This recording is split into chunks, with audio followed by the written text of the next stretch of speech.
Assalamualaikum warahmatullahi wabarakatuh. Apa kabar kanti-kanti pemirsa setia TP Jambi dimanapun Anda berada?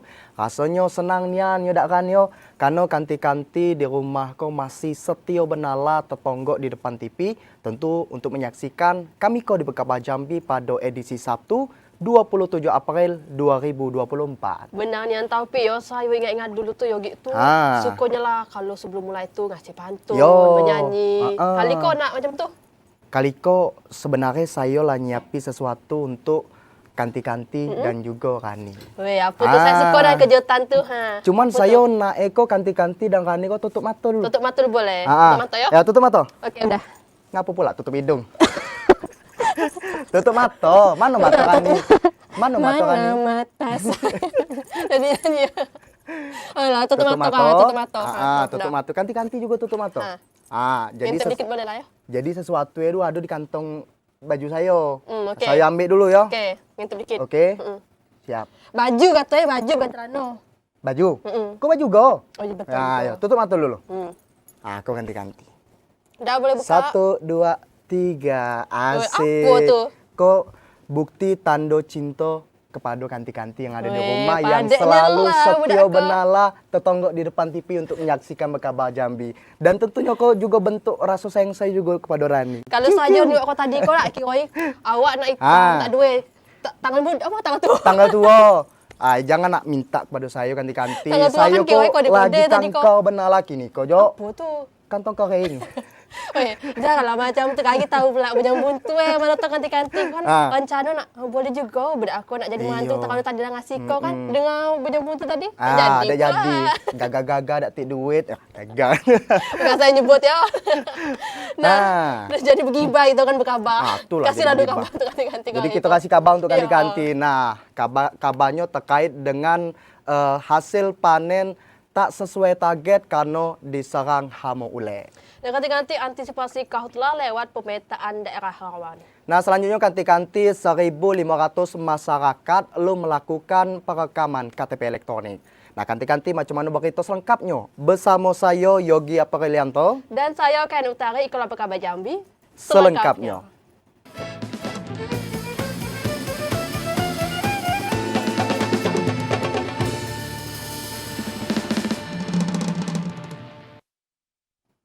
Nah, kanti-kanti mengawali berita kita yang pertama, tingginya intensitas hujan dan serangan hama ule membuat tanaman cabai petani rosak. Selain mempengaruhi hasil panen, kondisi itu juga mempengaruhi kualitas cabai. Sebagian petani cabai di kota Jambi mengeluh hasil panen yang tidak sesuai dengan target. Selain tingginya intensitas hujan, serangan hama ule juga jadi penyebab rendahnya hasil panen cabai. Salah seekor petani cabai, Elna mengatakan, pada musim hujan hasil panen cabainya jauh menurun. Kini dia cuma mampu manen cabai cuma 30 kg untuk sekali panen. Sementara kalau kondisi normal, panen cabai bisa nyampe 1 hingga 2 kuintal untuk sekali panen. Kalau di musim hujan itu paling banyak itu di hama, kita penyemprotannya agak sulit. Karena apa? Kita mau nyemprot obatnya habis dengan dengan hujan. Bu mungkin mempengaruhi nggak hasilnya Bu, hasil panen? Ya sangat mempengaruhi sih, buahnya jadi nggak maksimal. Karena terlalu banyak hama, kita mau nyemprot juga sulit. Terutama di ulat. Di ulat Bu ya? Ulat, lalat tua. Tuh. Tingginya intensitas hujan bikin petani sulit basmi hama ule. Karena racun pembasmi hama bakal hilang akibat digoyah hujan. Joko TVRI Jambi melaporkan. Kita beralih pula ke Kabupaten Tanjung Jabung Timur. Kanti-kanti lahan sawah seluas 30 hektar di Teluk Dawan tak bisa ditanami padi karena irigasi yang tidak berfungsi. Padahal areal itu termasuk penyuplai beras lokal bagi ASN. Petani di Keluahan Teluk Dawan, Kecamatan Muaro Sabak Barat, Kabupaten Tanjung Jabung Timur resah Pasalnya, saluran irigasi sawah tidak berfungsi. Kondisi itu membuat puluhan hektar lahan persawahan tidak bisa ditanami bibit padi. Seorang petani Sumirat mengatakan, di Kelurahan Teluk Dawan terdapat 105 hektar lahan persawahan yang dikelola oleh kelompok tani. Sekitar 4 tahun terakhir, ada 30 hektar sawah tidak bisa ditanami padi akibat tidak berfungsinya saluran irigasi. Sebelumnya, puluhan hektar lahan itu sempat dipergunakan oleh kelompok tani usaha mandiri untuk menanam bibit padi dengan sistem penanaman tabela. Hanya saja, saat umur padi baru berusia sekitar 1 minggu, benih di lahan persawahan itu terendam air dan kerap menjadi santapan hama keong mas. Akibat tidak berfungsinya saluran irigasi tersebut. Padahal hasil padi dari Kelurahan Teluk Dawan merupakan salah satu penyuplai beras lokal bagi ASN di Kabupaten Tanjung Jabung Timur. Keluar kalau ini kendalanya yang aturan ini sudah tanam semuanya ini.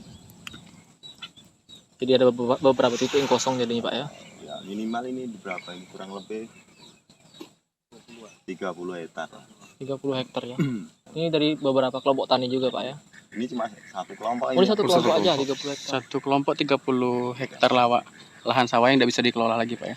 Para petani berharap pihak pemerintah Kabupaten Tanjung Jabung Timur dapat membersihkan saluran irigasi tersebut karena saluran air sungai yang ada di Kelurahan Teluk Dawan sudah puluhan tahun tidak pernah dibersihkan. Selain itu, juga dibutuhkan normalisasi aliran sungai sepanjang 1,5 km. Khalifa Fataria, TPRI Jambi melaporkan. Nah, kanti-kanti kita beralih pula ke Kabupaten Sarolangun, di mana BPBD Kabupaten Sarolangun melakukan berbagai upaya untuk mengantisipasi kebakaran hutan dan lahan. Cuaca ekstrim yang terjadi saat itu memicu terjadinya sebaran titik panas.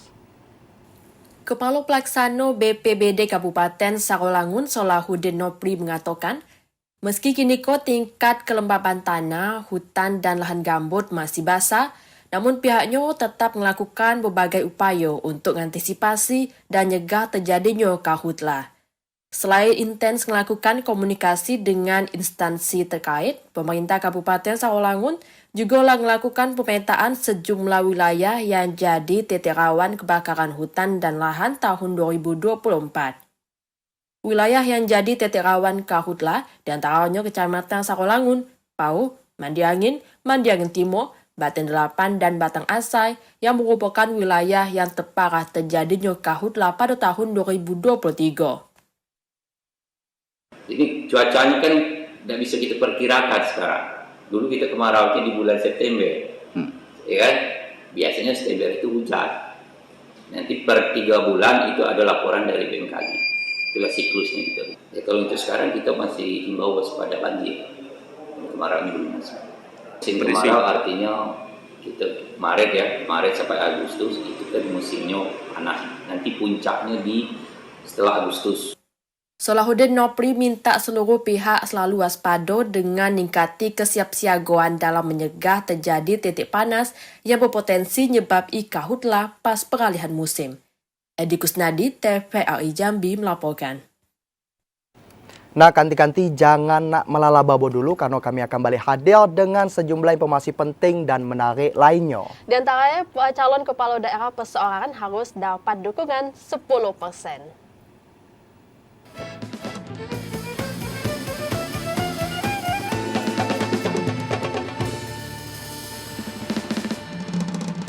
Terima kasih kanti-kanti masih nonton Berkabar Jambi. Kita beralih pula ke kabar dalam Pilkada 2024. Nah, KPU Batanghari lah mulai mengumumi syarat pencalonan kepala daerah dari jalur independen harus dapat dukungan 10% dari jumlah daftar pemilih tetap DPT sebesar 222.203 orang. Tahapan Pilkada 2024 di Kabupaten Batanghari mulai bergulir. Salah satu dengan mengumumkan syarat pendaftaran bakal calon Bupati Batanghari dari jalur independen atau perseorangan. Setiap bakal calon diharuskan mendapatkan jumlah dukungan minimal 10% dari daftar pemilih tetap yang ada di Batanghari sebanyak 222.203 orang. Ketua KPU Batanghari Ahmad Halim mengatakan dukungan tersebut dapat dibuktikan dengan dokumen kependudukan atau KTP mencapai 22.221 jiwa. Proses pengumuman terhadap bakal calon perseorangan itu telah berjalan sejak 5 April 2024 lalu dengan minimal dukungan yang didapat tersebar di 5 kecamatan. Partai dan bupati untuk calon perseorangan itu harus mendapat syarat minimal sebaran dukungan bakal pasangan calon itu sebanyak 22.221 jumlah KTP yang sebarannya minimal di 5 kecamatan. Syarat administrasi dari dukungan tersebut akan dilakukan verifikasi oleh pihak KPU sebelum penetapan memenuhi syarat ataupun tidak memenuhi syarat dari bakal calon kepala daerah. Ade Juniawan, TVRI Jambi melaporkan. Kanti-kanti masih seputar jelang pilkada, di mana KPU Daerah Muaro Jambi membuka pendaftaran calon anggota PPK untuk Pilkada Serentak 2024. Masa pendaftaran akan berakhir pada 29 April 2024. Komisi Pemilihan Umum Kabupaten Muaro Jambi resmi buka pendaftaran panitia pemilihan kecamatan. Pendaftaran PPK dimulai 23 sampai 29 April 2024. Para pelamar bakal nempuh berbagai tahapan seleksi sebelum dilantik jadi PPK. Di antaranya pembekasan, tes tertulis, dan wawancara. Ketua KPU Al-Mutakin mengatakan seluruh berkas persyaratan calon PPK harus diunggah di Sistem Informasi Anggota KPU atau Badan Ad Hoc atau Siakba. Dengan cara calon anggota PPK terlebih dulu mengakses di laman Siakba dan melakukan registrasi. Habis itu melengkapi identitas pelamar di aplikasi Siakba Iko. PPK yang diterima pada pemilihan kepala daerah serentak 2024 berjumlah 55 orang anggota untuk 11 kecamatan. Siakba sistem informasi untuk anggota KPU dan badan ad hoc. Nah, di situ nanti langsung ada formulirnya itu apa persyaratannya juga langsung otomatis itu isi biodata langsung keluar itu syarat apanya itu semuanya di situ. Artinya melalui aplikasi pendaftarannya? Ya, melalui aplikasi Siakba. KPU Muaro Jambi ngajak masyarakat untuk berkontribusi pada penyelenggaraan Pilkada 2024 dengan jadi bagian dari penyelenggara pemilu. Ajakan Iko agar KPU dapat pego yang punya komitmen dan berkompeten sehingga pelaksanaan Pilkada serentak tahun Iko bakal semakin bermutu. Azam Afnan, TVRI Jambi melaporkan. Nah, untuk kanti-kanti yang belum melakukan perekaman KTP, cepatlah melakukan perekaman KTP, khususnya kanti-kanti yang berada di Kabupaten Kerinci, karena Dinas Kependudukan dan Pencatatan Sipil Kabupaten Kerinci ko ditageti untuk nuntasi perekaman KTP elektronik bagi wajib KTP sebelum Pilkada serentak lagi. Dari 100.098 173 jumlah wajib KTP, 1.500 jiwa diantaranya belum melakukan perekaman. Menjelang pemilihan kepala daerah serentak pada tahun 2024, Dinas Kependudukan dan Pencatatan Sipil Kabupaten Kerinci melakukan percepatan perekaman KTP elektronik bagi masyarakat yang masuk sebagai kategori wajib KTP. Kepala Dinas Kependudukan dan Pencatatan Sipil Kabupaten Kerinci, Nafridman mengatakan, wajib KTP saat itu berjumlah 198.173 jiwa. Dari jumlah itu, hanya 0,1% atau 1.500 jiwa yang belum melakukan perekaman KTP elektronik. Untuk mempermudah masyarakat dalam mendapatkan pelayanan administrasi kependudukan, selain membuka layanan di kantor Dinas Kependudukan dan Pencatatan Sipil Kabupaten Kerinci, pihaknya juga membuka layanan administrasi kependudukan di objek wisata Danau Kerinci. Untuk target perekaman KTP kita di Kabupaten Kerinci, alhamdulillah sudah 99,9%. Berarti tinggal lagi 0,1%. Dan itu sudah tercetak semua. Nah, yang sisanya tinggal 1.000 500 sekian itu atau 0,1% lebih itu yang akan kita lakukan jemput bola dan harus selesai sebelum Pilkada November ini.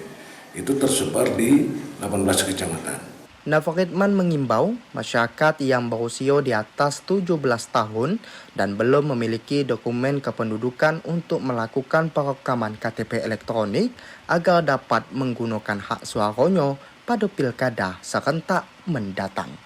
Ilwan, TV Jambi melaporkan. Nah, ketika jangan nak masuk ke lambu dulu untuk tidur siang, Kak Dosen dan Umpoiko, kami akan balik hadir dengan informasi menarik lainnya. Di antaranya kanti-kanti 44 calon jemaah haji melakukan mutasi keberangkatan haji. Tetaplah bersama di Bekabar Jambi.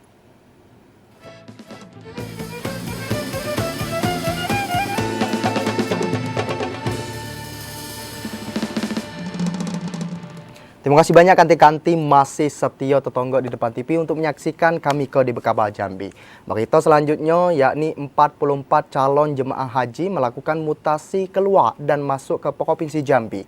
16 diantaranya mutasi keluar provinsi dan 28 lainnya masuk ke Provinsi Jambi. Kantor Wilayah Kementerian Agama Provinsi Jambi nyatat 44 calon jemaah haji melakukan mutasi keberangkatan haji. Dari jumlah itu, 28 CJH diantaranya dari provinsi lain pindah ke Provinsi Jambi dan 16 lainnya asal Provinsi Jambi mutasi keluar provinsi lain. Mutasi itu dikarenakan karena adanya pindah domisili atau pindah kerja. Kabid Penyelenggara Ibadah Haji dan Umrah Kanwil Kemenak Provinsi Jambi, Wahyudi ngatakan, pihaknya bakal nyesuai kuota jemaah haji tahun 2024 yang nyampe 3.071 jemaah. Harus ada pembatasan proses mutasi supaya tidak melebihi batas kuota yang telah ditentui. Ada beberapa provinsi yang masuk ke kita, misalnya dari Sumatera Barat, dari Sumatera Utara, dari Jakarta, dan dari beberapa provinsi masuk. Ada beberapa alasan. Alasan pertama karena pindah domisili.